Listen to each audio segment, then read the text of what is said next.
Zamani na mimi nilikuwa kijana, nadhani hata sasa ni kijana, lakini mtanibishia.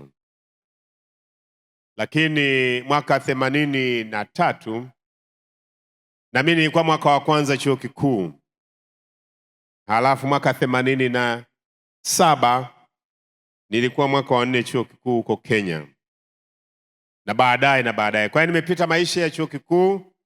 Nilishakuwa mwaka wa kwanza, nikawa mwaka wa pili, nikawa mwaka wa tatu, nikawa mwaka wa 4.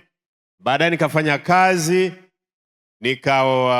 nikarudi kufanya shahada ya pili. Hapa Tanzania huwa nashangaa watu wanasema nimefanya degree sasa nafanya masters. Yaani huwa nacheka kwa sababu hata masters ni degree. Hata PhD ni degree, zote ni degrees. Kwa hiyo nikaenda kufanya degree yangu ya pili, baadaye nikarudi nikabaki Kenya kule kufanya kazi. Na nikufundisha chuo kikuu miaka mingi kule, baadaye nikaenda doctoral studies huko Afrika Kusini, kafanya PhD ya kwanza katika taaluma inaitwa mawasiliano. Kwa hiyo mimi ni mtu wa mawasiliano, watu wa habari na wasemaji wanaosema na watafiti kwa ujumla wa mambo ya social science. Mimi ni sehemu ya hao. Nikaendelea kufundisha na baadaye nimefanya kazi zingine za kuongoza mashirika ya kimataifa ndani na nje ya nchi yetu. Hayo kama mwasikia shirika linaitwa Compassion International.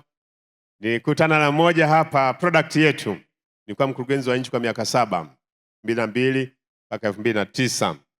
Lakini nilikuwa mkurugenzi wa bara la Afrika wa shirika jingine nikiwa Afrika Kusini, nikiongoza bara zima kwa miaka 6.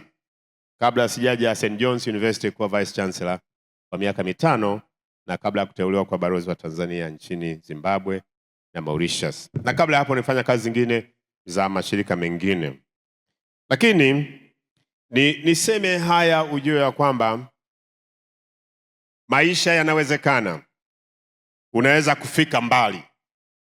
Unaweza kupita, ukapenya, na kuna namna unaweza pia ukasema mafanikio yanawezekana. Hiyo binafsi kidogo, mengine ukitaka kuniuliza au ukitaka kujua, nenda kwenye mtandao, tafuta Balozi Profesa Mbena, utakuta huko na mengine niliyofanya.